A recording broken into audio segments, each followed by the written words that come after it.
Coming up on Market to Market, as harvest bounty rolls in, so too does the equation of a changing farm income landscape. Honoring the contributions to help combat global hunger. Say the market should have been. And market analysis with Sue Martin Look at, next. Wheat and many times by What's the most complex industry on Earth? It's not genetics, or meteorology, or logistics. It's a business that involves them all. It's farming. Thank you, farmers, from Pioneer. Tomorrow. For over 100 years, we've worked to help our customers be ready for tomorrow. Trust in tomorrow. Information is available from a Grinnell Mutual agent today. This is the Friday, October 16 edition of Market to Market, the weekly journal of rural America. Hello, I'm Paul Yeager. The supply and demand chain has been reworked the last 7 months as some habits and lifestyles change. The Consumer Price Index rose 0.2% last month, driven by the highest price for used cars since 1969. The core rate, where food and energy are removed, also rose 0.2%. The measure of inflation before it reaches the consumer increased 0.4% last month as the price for food, fresh vegetables, and meat moved higher. Americans spent more money on clothing, cars, and sporting goods, which helped drive retail sales to its 5th straight month of growth. The Rural Main Street Index added to its streak of gains with a 3-point increase above growth neutral. The Creighton University survey reported bars and restaurants struggling most as commodity price increases countered losses. As farmers make their way through their fields, candidates are making their cases for elected office.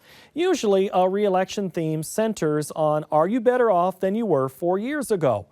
One answer to that question includes how farm incomes are changing. John Torpy has more. Data from USDA's Economic Research Service is forecasting net farm income to rise in 2020. Despite trade disruptions and economic upheaval due to the coronavirus pandemic, farm incomes are predicted to grow by 22% from 2019 levels to reach $102.7 billion. This isn't like the income statement for a single farm. It's not like accounting. It's more like GDP. So it's a big measure of what is the value that the farm sector is providing to the economy. According to data from the consulting firm Agricultural Economic Insights, direct farm payments will make up 36% of net farm income in 2020. Even as the USDA numbers march upward, overall, income levels are down when compared to the highs of almost a decade earlier. In 2013, farm income totals rang the bell at just over $137 billion when a drought was gripping more than 30% of the lower 48 states. Keith says data collected from this year's harvest will make its way into income forecast further down the road. He also stresses the next set of calculations will include the Midwest derecho, western wildfires, and a looming drought. While farm income is predicted to rise, cash receipts for all commodities in 2020 are predicted to slide just over 3% to $358.3 billion. For example, the next one that's coming out is on December 2nd. If we have a huge trade event or a huge weather event on the last couple days after Thanksgiving, that won't show up yet into that forecast because it hasn't shown up into the data that the USDA collects. Reports next year also will include data from MFP payments issued to offset the trade war, along with PPP and CFAP financial relief dispersed due to the COVID-19 pandemic. Keith says the tools used by USDA tend to run on a conservative slope, leaving room for some good news for agriculture in 2020. From February to September, the forecast for the U.S. improved by about 5%. So it's gotten, increasingly optimistic. So they're showing a turn in expected farm income. So, for example, with cash income, they're expecting it now to be 22% above what it was in 2019. So it's quite a rebound. But even more importantly, it's a 5% increase from what they expected in February. From Market to Market, I'm John Torpy. Friday marks the 75th anniversary of the United Nations World Food Day. Since 1987, an event in Des Moines, Iowa coincides with the commemoration of the day known as the World Food Prize. Gone is the pageantry surrounding the awarding of the honor, but not lost is the impact this year's winner has on combating hunger. Peter Tubbs reports in our cover story. For Dr. Norman Borlaug, the struggle to feed a growing population was a lifetime challenge. Dr. Borlaug's work in hybridizing rice and wheat that would produce in difficult conditions earned him the 1970 Nobel Peace Prize. He was lauded for saving more human lives than any other person who has ever lived. Dr. Borlaug helped establish the World Food Prize in 1986, and each year the award recognizes work that increases the production of food around the globe. The last 100 years has seen the greatest increase in food production since the beginning of agriculture and has helped propel the growth of the human population. But an increasing population demands a larger and higher quality diet, which places a growing burden on the world's agricultural acres. The activities of billions of humans also increases the amount of carbon in the atmosphere, which, according to climate scientists, is changing climates, adding difficulty to maintaining the yields of the world's farms. The discovery that soils can be a solution to both of these challenges has earned the World Food Prize for Dr. Ratan Lal of Ohio State University. A refugee from Pakistan as a child, the family of Dr. Lal had 1.5 acres of ground to sustain themselves near Delhi, India. The soil fascinated young Dr. Lal. After achieving academic success in India, Dr. Lal began graduate work at Ohio State University. After graduation, Dr. Lal was recruited to establish a soil science institute in Nigeria. His focus was on soil erosion and degradation, which is a common problem for small stakeholder farmers globally. A lack of soil carbon and organic matter limited production in harsh climates, and common agricultural practices also depleted soils. Lal's experiments and research into increasing organic matter in soils led to techniques that reduce soil erosion through no-till, cover cropping, and mulching, while also increasing yields. Scientists from around the world frequently traveled to his institute in Nigeria to learn the new techniques firsthand. Dr. Lal began researching at Ohio State University in 1987. His work determined that restoring degraded soils through increasing soil carbon and organic matter improved soil health and also counteracts rising carbon dioxide levels by sequestering atmospheric carbon. The publication of his work in 2004 garnered international attention. The idea that climate change could be slowed through soil management changed the view of soil. Dr. Lal established the Carbon Management and Sequestration Center at Ohio State University in 2000.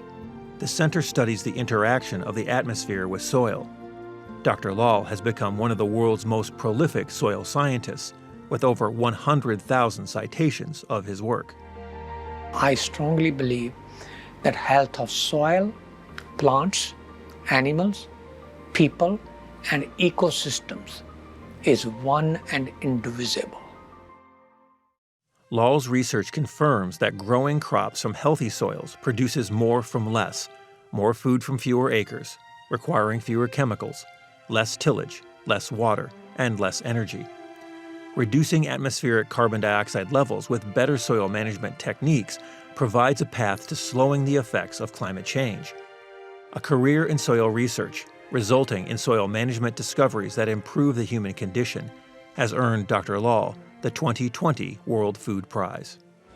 Whereas the Green Revolution of the 60s was a great success, the soil-centric approach ensures long-term sustainability of agroecosystems by reconciling the need for increasing food production with the necessity of improving the environment, with a specific focus on restoration of soil health and quality of water and air.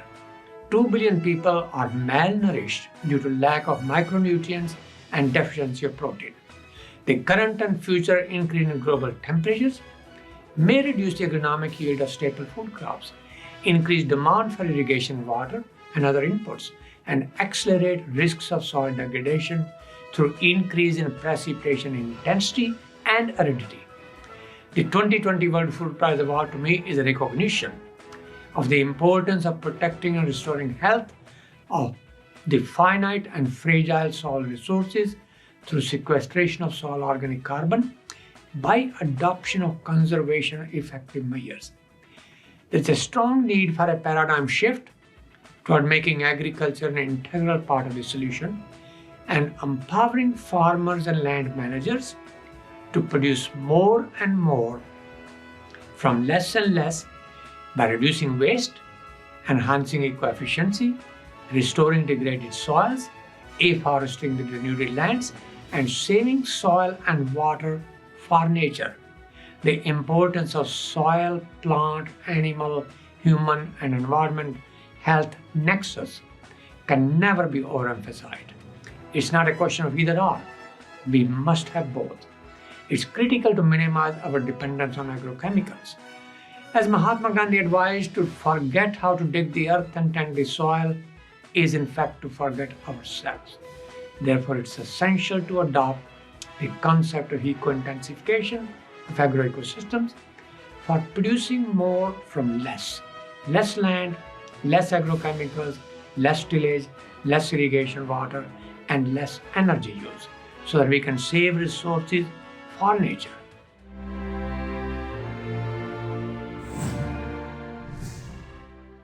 Next, the market-to-market report.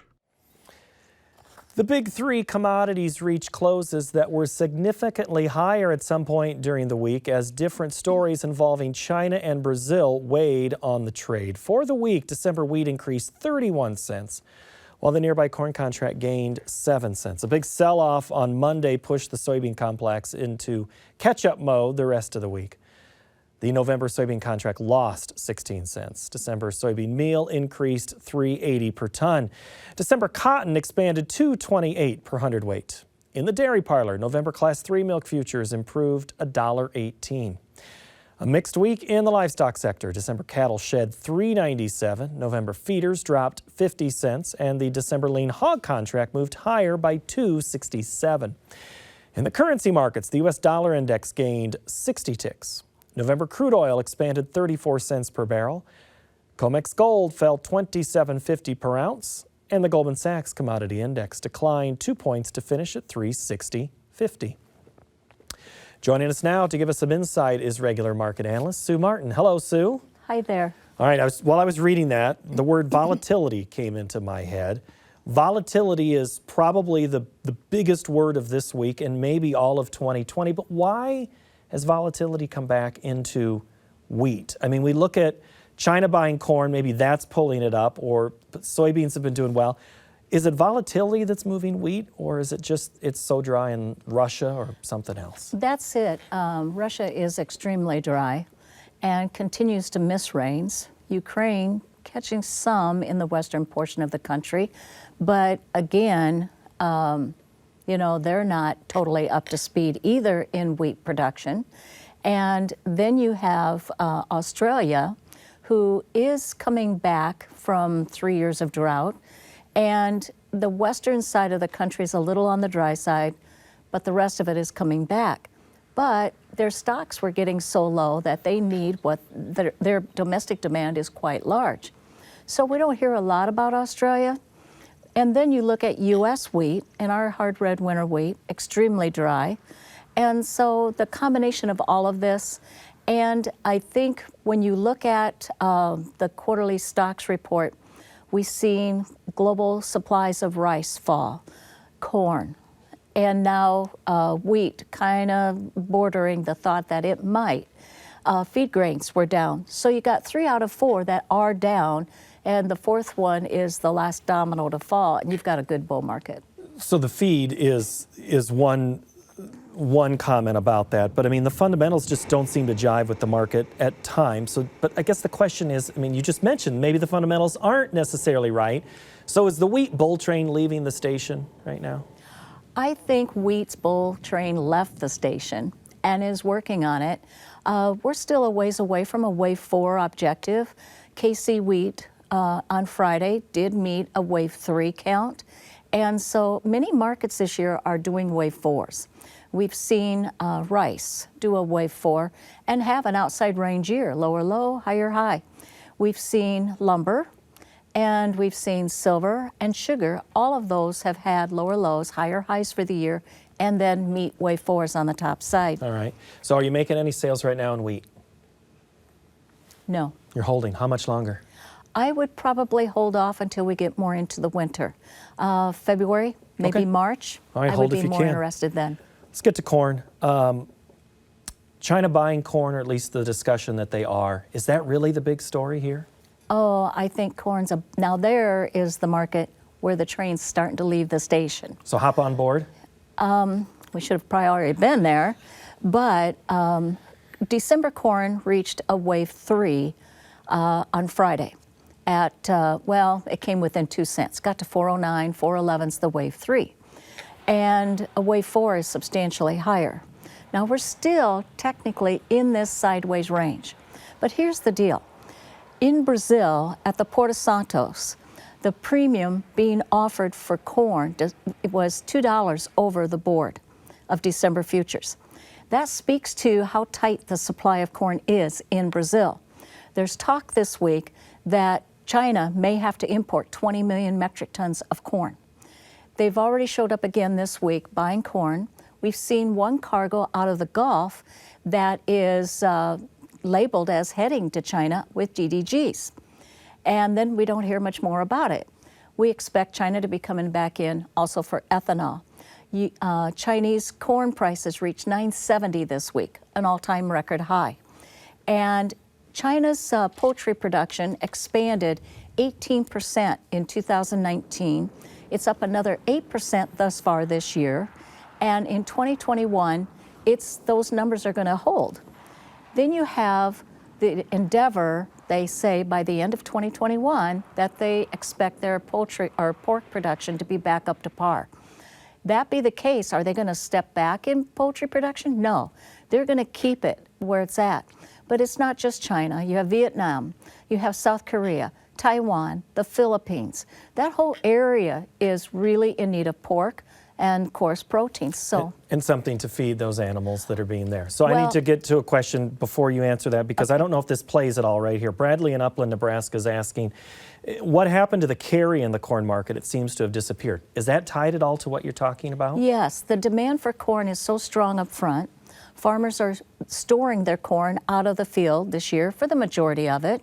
There's some moving, but not an awful lot.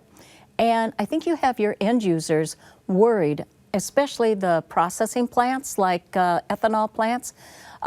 Just in central Iowa, you know, Grand Junction, I think it was, you had basically corn 4 cents over the board at 412 this on Friday. You had other areas, Valero out of Fort Dodge, 4 cents under. They're worried that this corn's going in the bins, and once it does, and it gets there, the farmer's going to hang on tight. So how long are you holding? Well, here's the kicker. The corn, I always thought December corn would take out the January high, which was 404 3/4. In the last 50 years, there's only been 4 years that did not happen. So the odds were pretty big. But here's the kicker. Okay, wave 4, but you also have started to push through various trend lines on long-term data. And on corn, when we start looking at pushing this, the contract high for this year's December corn is 423. FOB basis out of the Pacific Northwest is 95% booked already through the end of the year. Brazil's planting on beans running way behind. Mato Grosso, the largest producing state or province in Brazil, is already maybe 11% planted. A year ago, they were 47% planted. And then as a country, AgRural today came out with their data and said as of October 15th on Thursday that Brazil was 7.9% planted compared to 21.4% last year and 21.3% for the 5-year average. The later that crop gets planted, the more concerning it is, because then the safrinha corn, the corn that follows those beans coming out, doesn't get in as early. It becomes a domino effect. And what's that impacting U.S. soybeans right now? Well, U.S. soybeans have been very good. Now, we've done a wave 4 on the November contract in the weekly chart. this year's November contract. However, and we're kind of staggering, and I've always thought November beans were following the year of 1980. And I always thought corn was following the year of 2010, and they both are. But the year of 1980, we stuck a low in on September 29th after having made higher highs, contract highs, and then we took off and moved on into October. In the last 50 years, there's been 8 years in which we've had the same situation. And 6 of those years marked new contract highs and fell back, but those lows, those secondary lows, were in by the 14th of October. Well, who knows? When you've got a weekly wave 4 going, the market is chattering here. But here's the other thing. The market, I think, on the soybeans, when you look at Brazil and you're looking at how premiums are, their supplies are extremely tight in corn. Their bean exports are like next to nil. Their supplies are sold out. I've talked about the great grain robbery, and I'm very convinced that we have that. And you've got it going here, but this time around, it's a whole new spin. It's in Brazil as well. And you have weather situations there where they're drier than normal. You've got the U.S. ending the growing season and harvest season drier than normal. So we're going into the next growing season, and if China sees, they may be front-end loaded. I think China needs every bit of what they're taking. But when they go into the turn of the year, if it continues to not be as wet as what the rainy season normally is for Brazil, and they know we're dry, they're not going to let go of any crop. They're going to keep buying. Right. All right. I got to get you pinned down real quick on soybeans, because do you think that, is there a reason to hold on for this thing to go higher given what you just said? I think there is. I continue to feel that we're going higher into the election. All right. All right. To the election. All right. I got to get to livestock, because that too has cattle this week down $4. The consumer into that market, but also the feeder that's coming. I mean, there's a whole lot of factors in there. What do you see as the biggest factor right now in cattle? Well, you've got a couple things. One is exports, overall for the year, they're up a little bit, but lately they've dropped back. Weekly export sales were down 31%. We only shipped out 1% better than the 4-week average. You've got the product getting a little bit ahead of itself. Usually the last 2 weeks of October are better.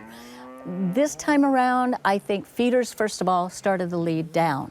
If we can get through this phase and start to stabilize, we should then start to try to see something better as we go forward. But we're seeing imports of beef come up substantially, and that is something we just don't need, Right. especially when you have carcass weights higher. And are we backed up on numbers? I'm not so sure about that. I think the restaurants, that's the other thing, is starting to hurt us a little bit here, is that the restaurants, major, because the old saying was, as goes the stock market, so goes the beef market or cattle market. But this time around, there's a little different spin. This year, you can throw all those phrases out. Nothing seems to make sense. But in the feeder I do think market, next year's going to be better. all right, so for feeders or for the cattle or both? Both. Okay, so what do you see in feeders moving ahead here in the next month? Well, that market's still struggling pretty hard. Price of corn's not going to help it. But in the meantime, I think that as we move forward to past the turn of the year, I think we're going to strike some lows in here, get cheap enough, and then try to catch a turn in this market. And maybe conversely, right about that time, you'll maybe catch a little correction in the corn. But then we try to move up. Traditionally, January is usually a high, and then you turn down. Right. I believe April is going to be much better this coming year than what we were this past year. Well, this April was tough. It was also tough in the hog market. Do you buy that theory of people leaving the cattle market, going to the hog market, sell a cow, buy a hog instead? Well, there's another thing I wanted to make a comment is the concern over this election and the volatility that could erupt from it has got traders, even feedlots, booking their cattle ahead and hedging.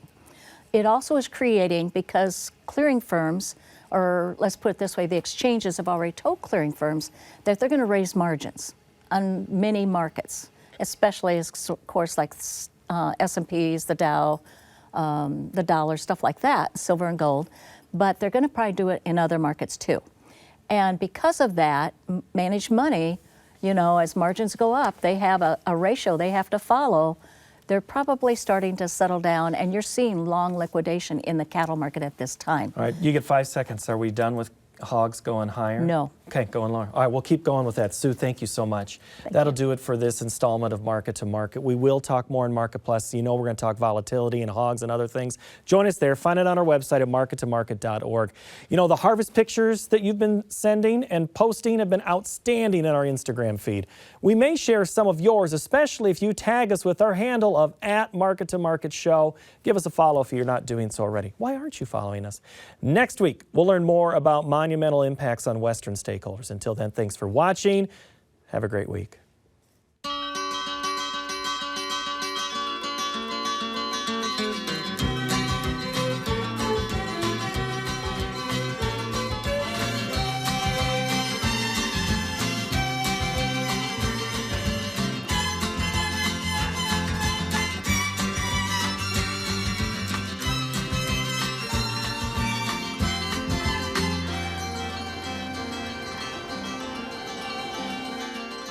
Market to Market is a production of Iowa PBS, which is solely responsible for its content. What's the most complex industry on Earth? It's not genetics, or meteorology, or logistics. It's a business that involves them all. It's farming. Thank you, farmers, from Pioneer. Tomorrow. For over 100 years, we've worked to help our customers be ready for tomorrow. Trust in tomorrow. Information is available from a Grinnell Mutual agent today.